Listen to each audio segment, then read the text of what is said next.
Hello everyone, কেমন আছো সবাই? আশা করি সবাই খুব ভালো আছো, সুস্থ আছো। আমরাও খুব ভালো আছি। Welcome to my another new blog. আজকে সকালবেলা এখন চলেছি আমি জিপির উদ্দেশ্যে। এখন বাজে প্রায় 8:45। কালকে এসে আমি আমার অ্যাপয়েন্টমেন্ট নিয়ে গেছিলাম। তো গত প্রায় 2 মাস ধরে আমার রাতে একদম ঘুম আসছে না, মানে একদম সকালবেলার মতোই জেগে আছি। আর তারপর সকালবেলা ঘুম থেকে ওঠার পরে যখন আমি কাজ করছি বা ব্রেকফাস্ট বানাচ্ছি, এই সময়টা আমার আবার ঘুম পাচ্ছে। আর দুপুরবেলা যদি আমি একটু শুই, মানে শুচ্ছি, তো তখন একটু যদি চোখ লেগে যায় তখন কিন্তু আমার প্রচণ্ড মাথা ব্যথা হচ্ছে। আমি এতদিন ধরে ভাবছিলাম যে আস্তে আস্তে হয়তো ঠিক হয়ে যাবে, কিন্তু অনেক দিন ধরেই ঠিক হচ্ছে না। এবং রিসেন্টলি আমার ভীষণ মুড অফ হয়ে যাচ্ছে, কারণ রুদ্রাংশ মাঝে মাঝে ঘ্যান ঘ্যান করে, কান্নাকাটি করে। সেই জন্য আমার ভীষণ রাগ ধরছে, ভীষণ মেন্টাল স্ট্রেস হচ্ছে। তো সেই জন্য আমাকে একদম যেতেই হলো। আর রাতেও রুদ্রাংশ অনেকবার ওঠে দুধ খাওয়ার জন্য, অনেক কাঁদে। তো সেই জন্য আমি বুঝতে পারছি না কিসের জন্য হচ্ছে, তো সেই জন্য আরও যাচ্ছি আমি। তো এখন আমি জিপিতে চলে এসেছি, এসে আমি ওয়েট করছি। তো অনেক সময় নাম ধরে ডাকেন, আর অনেক সময় এই যে স্ক্রিনটা আছে এখানে নাম ওঠে। তো ডক্টর দেখানো হয়ে গেছে। ডক্টর দেখানোর পরে উনি বললেন যে আমাকে একটা ব্লাড টেস্ট করতে হবে। তো সেই জন্য আমার অ্যাপয়েন্টমেন্ট নিই পরের দিনই।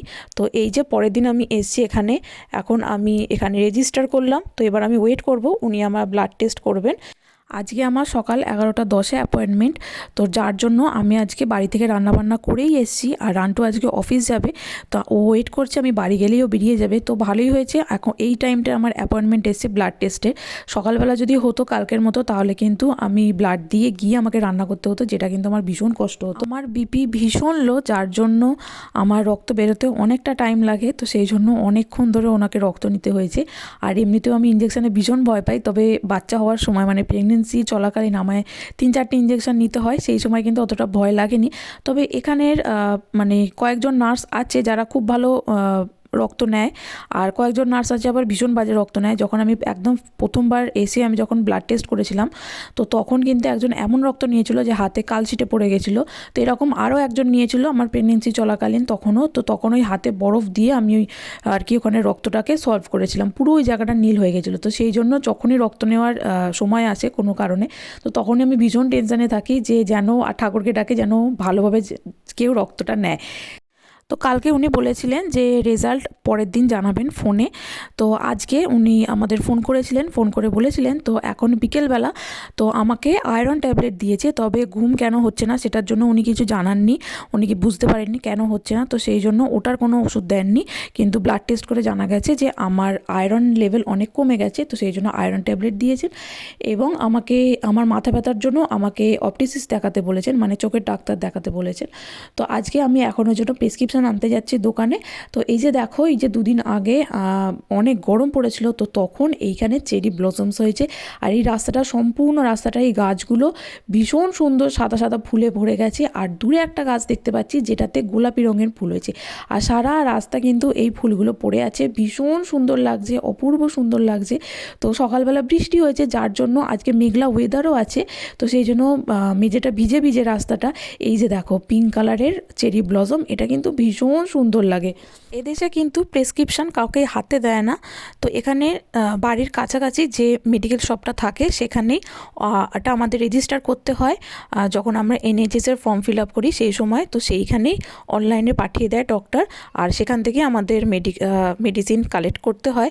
তো আমার আগে বুটসে ছিল, তো বুটস আমাদের বাড়ির একদম সামনেই ছিল, এখন যেখানে থাকি ওই ফার্ম ফুডের ওখানে।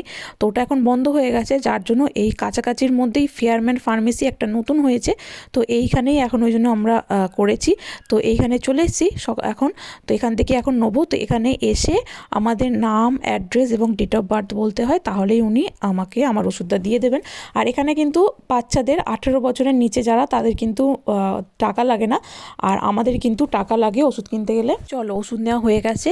তো এবার রাস্তাটা তাড়াতাড়ি ক্রস করে নিই। এখানে সিগনাল, আমাদের পেডেস্ট্রিয়ানদের সিগনাল দেয়, কিন্তু এই সিগনালটা পেতে অনেক টাইম লাগে, কারণ এটা 4 মাথার মোড়, সেই জন্য চারদিক থেকে গাড়ি আসে। তো সেই জন্য আমরা কি করি, সবাই বেশিরভাগ লোকই আমরা দৌড়ে দৌড়ে পার হয়ে যাই। এখানে একটা দোকান আছে যেখানে মানুষ তাদের যে জিনিসগুলো ব্যবহার করা হয় না বা কিছু জিনিস ব্যবহার করাও হয়েছে সেই ধরনের জিনিস এখানে দিয়ে যান বিনামূল্যে, আর সেই জিনিসগুলোই এনারা পরিষ্কার করে বিক্রি করেন অনেক কম দামে, অর্থাৎ যে ওই জিনিসগুলো দোকানে যে দামে পাওয়া যায় তার থেকে অনেক কম দামে ওনারা বিক্রি করেন, আর সেই পয়সাটা এখানে কোনো গরিব বা অনাথ দুস্থ বাচ্চাদের কাছে যায়। তো এইখানে এসছি আমি সেই জন্য জিনিস দেখতে। এখানে ভীষণ সুন্দর সুন্দর জিনিস থাকে, লাক ভালো থাকলে অনেক জিনিস পাওয়া যায়। যেমন এখানে একটা খুব সুন্দর ফ্লাওয়ার ভাস আছে, একটা ভীষণ সুন্দর বেতের চেয়ার আছে, আছে একটা বাচ্চাদের গেট, তারপরে আছে বাচ্চাদের অনেক খেলনা বাইরে ছিল।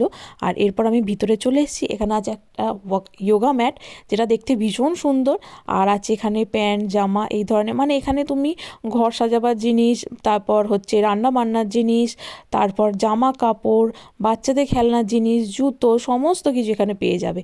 তো এবার পছন্দ হবে সেটা মানে প্রায় এখানে আসতে হবে, তাহলে তোমার কিছু না কিছু পছন্দ হয়েই যাবে। তো এর দিকে ঢুকেই হচ্ছে বাঁদিকে আছে হচ্ছে জুতোর জায়গাটা। তো এইখানে আমার এই রকম একটা জুতো নেওয়ার খুব প্রয়োজন, কিন্তু এখানে আমার সাইজের একটাও নেই। এইটা আছে হচ্ছে 6 নাম্বার আর এর আগেরটা ছিল 3 নাম্বার। তো এইগুলো মানে একটা হচ্ছে খুব বড় আর একটা একদমই পায়ে ঢুকছে না, কারণ আমার সাইজ হচ্ছে 5। তো 5.5 হলেও চলতো, কিন্তু একদম 6 নাম্বারটা অনেকটাই বড়। আর এইখানে আছে কিছু পার্টস, কিছু ওয়ালেট, এই ধরনের জিনিস এখানে থাকে। এগুলো কিন্তু ভীষণ সুন্দর হয়। তো মানে এখন হয়তো ভালো লাগছে না, কিন্তু এই ব্লু ব্যাগটা ভীষণ সুন্দর লাগছে। তো এখানে অনেক সুন্দর সুন্দর জিনিস থাকে, প্রয়োজনীয় জিনিস তোমরা নিতে পারো এখান থেকে। আর এগুলো কিন্তু সেকেন্ড হ্যান্ড, মানে অনেকের ব্যবহার করেছে, অনেক সময় অনেকে ব্যবহারও করে না, এমনিই দিয়ে যায় এক্সট্রা থাকে বলে। কিন্তু এইগুলো আমার ইউজ করতে মানে আমার একদমই খারাপ লাগে না, কারণ এগুলো ভীষণ সুন্দর লাগে। আর আমরা সরাসরি তো গরিবদেরকে দিতে পারছি না, কিন্তু এর মাধ্যমে গরিবদের যদি একটু উপকার হয় সেটাই অনেক। তো এখানে এসে রাগ, এখানে আছে হচ্ছে বেড কভার, তারপর পাপোশ, তারপরে ডুভে কভার, এরকম অনেক কিছু আছে। তারপর আছে হচ্ছে এখানে কার্টুনস। তো আমরা যদি পর্দা না কিনতাম তাহলে এখান থেকে পর্দা নিয়ে যেতাম, কারণ এখানেও ভীষণ সুন্দর সুন্দর পর্দা আছে। আর এখানে আছে হচ্ছে মেয়েদের মেকআপের জিনিস, যে জিনিসগুলো ইউজ করে না সেই জিনিস সেইগুলো। আর এইখানে আছে অনেক জামা, অনেক সোয়েটার। এখন তো গরমকাল পড়ছে, শীত চলে যাচ্ছে, সেই জন্য এখানে সবাই শীতের জিনিসগুলো দিয়ে গেছে। তারপর যখন গরম গিয়ে শীত আসবে তখন এখানে গরমের জিনিস সবাই দিয়ে যায়, তখন কিন্তু গরমের জামা পাওয়া যায়। তো এখন এখান থেকে শীতের জিনিস নিতেই পারি আমি, নিয়ে আর কি রেখে দিতে হবে, কিন্তু এখানে আমার সাইজের কোনো জামা দেখতে পাচ্ছি না। আর এখানে আছে হচ্ছে একটা ড্রিম ক্যাচার, তারপর এখানে আছে রুদ্রাংশের খেলনা। আমি কিন্তু এখান থেকে অনেক রুদ্রাংশের খেলনা নিয়ে গেছি। অ্যাকচুয়ালি বেশিরভাগ খেলনাই মানে সব খেলনাই এখান থেকেই আমিও নিয়ে গেছি। আর এগুলো কিন্তু ভীষণ ভালো হয়। আর ওই বাচ্চাদের খেলনা কি হবে, দুদিন পর তো সেগুলো ফেলেই দিতে হয়, তার থেকে এখানে দিয়ে গেলে কোনো না কোনো বাচ্চা সেটা উপকারে লাগবে, আর যে পয়সাটা হবে সেটাও গরিবদের কাজে লেগে যাবে। এখানে কিন্তু ভীষণ সুন্দর সুন্দর সোয়েটার আছে। আমি অ্যাকচুয়ালি জ্যাকেট দেখতে এসেছি, কিন্তু আমার সাইজের জ্যাকেট এখানে আমি পাইনি, বিশাল বড় বড় জ্যাকেট পেয়েছি, কারণ আমার একখানাই জ্যাকেট আছে, সেটাই আমি পরছি। আর এখন শীত চলে গেছে, একটু হালকা মতো জ্যাকেট চাই। আর এই জ্যাকেটটা অনেকটা বড়, যেটা আমি প্রেগনেন্সির সময় কিনেছিলাম। আর এইখানে আছে ভীষণ সুন্দর সুন্দর বোল, বাটি, বাসনকোসন, মানে অ্যাকচুয়ালি বাসনকোসনগুলো এই দিকে আছে। এইখানে আছে হচ্ছে চামচ, তারপরে নাইফ টাইফ, ছুরি, এই ধরনের জিনিসগুলো। তারপর এখানে রুটি মেকার থাকে। এই দেখো উপরে কত সুন্দর সুন্দর ফ্লাওয়ার ভাস আছে। তারপরে এই দেখো একটা গরু আছে, ঘর সাজাবার জিনিস আছে, শোপিস আছে। এখানে আছে ভীষণ সুন্দর সুন্দর প্লেট। এইখান থেকেই রান্টু কয়েকটা প্লেট আর স্যুপ খাবার বোল নিয়ে গেছে। আর এইখানে আছে ভীষণ সুন্দর সুন্দর কাপ। তো আমাদের কাপগুলো আমি ইন্ডিয়া থেকে নিয়ে এসি বটে, তো ওইগুলো যদি ভেঙে যায় তখন আমি এখান থেকে নিয়ে যাব। আর এইখানে আছে বাচ্চাদের খেলনা, আর এইখানে আছে ট্রলি এবং অনেক রকম ফার্নিচারও এখানে রেখে যায়। এইখান থেকেই কিন্তু রান্টু আমার যে রুদ্রাংশের যে প্র্যামটা সেটা নিয়ে গেছিলো অনেক কম দামে, কারণ সেটার এমনিতে দাম হয় প্রায় 700 পাউন্ড, মানে 70,000 টাকার মতো, কিন্তু এখান থেকে নিয়ে যাওয়ার জন্য সেটা পড়েছে মাত্র 40 পাউন্ড, মানে ওই 4,000 টাকার মতো। যেহেতু এখন গরমকাল পড়ছে তাই সরকার থেকে এই সরকারি জায়গাগুলোয় গাছ বসিয়ে দিয়ে গেছে। তো এখানে কিন্তু দানা পুঁতলে গাছ হয় না বা হতে অনেক সময় লাগে, তো তার জন্য এরা কোনো নার্সারিতে এই গাছগুলোকে বড় করে তারপর এখানে বসিয়ে দেয়। আর এর সাথে কয়েকটা শক্তপোক্ত কাঠ লাগিয়ে দেয়, যাতে এখানে প্রচণ্ড তো হাওয়া দেয়, সেই হাওয়াতে যাতে এই গাছগুলো উড়ে না যায় সেই জন্য এখানে এখন যে গরমকাল পড়ছে সেটা যেমন প্রকৃতি বুঝিয়ে দেয়, সেরকম আর একটা জিনিসও বুঝিয়ে দেয়, সেটা হচ্ছে এই গাড়িটা হচ্ছে আইসক্রিমের গাড়ি। আমাদের ওখানে যেমন আইসক্রিমওয়ালা আসে আর ঘন্টা বাজায়, এইখানে কিন্তু এই গাড়িগুলোতে মিউজিক হয়। আর এটা কিন্তু অনেক দূর থেকে শোনা যায় জানো। আর আগে যখন প্রথম এসেছিলাম তখন এই গাড়িটা আসতো, আমার খুব মজা লাগতো। তো আমার কিন্তু আইসক্রিম খেতে খুব ভালো লাগে।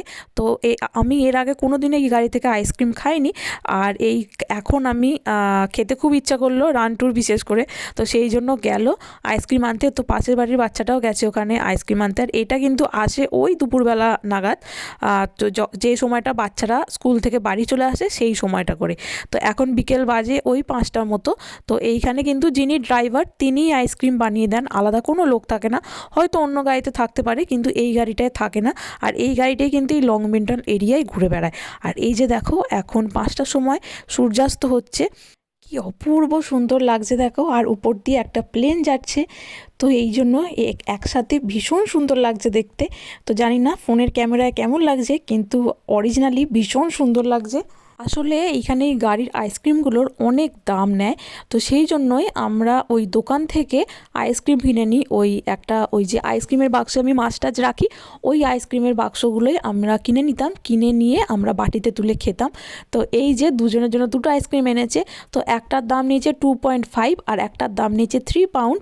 তো এইটা হচ্ছে 2.5, এটাই হচ্ছে সবচেয়ে কম দামের আইসক্রিম। এটা খেতে কিন্তু খুব সুন্দর। এটা দিয়েছে পুরোটা ক্রিম, তবে এটার যে বিস্কুটটা নিচের যে ওই কোনটা, ওটা ভীষণই সরু। আর তার উপর অনেকটা ক্রিম দিয়েছে, যার জন্য এটা খুব তাড়াতাড়ি মানে গলে গিয়ে খুব তাড়াতাড়ি পড়ে যাচ্ছে। তো সেই জন্য খুব তাড়াতাড়ি করে খেতে হচ্ছে। আর এটা কিন্তু একটা খেয়েই কিন্তু পেট ভরে যাচ্ছে। আর এই ক্রিমটার উপরে দেওয়া হয়েছে আমন্ডস বা ওই বাদাম টাইপের, আর তার উপরে একটা ছোট্ট মতো চকলেটের বিস্কুট দিয়েছিল। তো এটা থেকে গলে যাচ্ছে বলে আমি এর তলায় একটা বক্স ধরেছি, কৌটো। আর আমার তলায় কিন্তু রুদ্রাং সমানে পা ধরে ধরে ঘুরে যাচ্ছে খাবে বলে, কিন্তু ওকে এটা দিলে হবে না, এটা ভীষণই মানে ওর জন্য আনহেলদি। তবু একটুখানি ওকে দেখবো কীরকম রিয়্যাক্ট করে। আমার কিন্তু দারুণ লাগছে। আর রান্টুরটাও আমি একটুখানি খেয়ে দেখলাম, ওটা কিন্তু অন্যরকম, ওর হচ্ছে ক্রিমের উপরে চকলেট দেওয়া আছে, ওটাও কিন্তু দারুণ খেতে। আর তোমাদের আর একটা জিনিস দেখায়, রুদ্রাংশ যখন আমার কাছে আসতে চায় আর আমি ওকে নিই না, তখনও এই কাজটা করে। ও করে নিজে ওর প্যান্টকেও খুলে ফেলে। কারণ ও দেখেছে, ও যখন আগে ও যখন প্যান্ট খুলে যেত হামাগুড়ি দিতে গেলে, প্যান্টগুলো তো লুজ হয়ে যায়, তো তখন খুলে যেত, তখন আমি ওকে কোলে নিয়ে প্যান্ট পরিয়ে দিতাম। তো সেই জন্যই ওটা বুঝে গেছে যে প্যান্ট একমাত্র খুললেই ওকে আমি কোলে নেবো।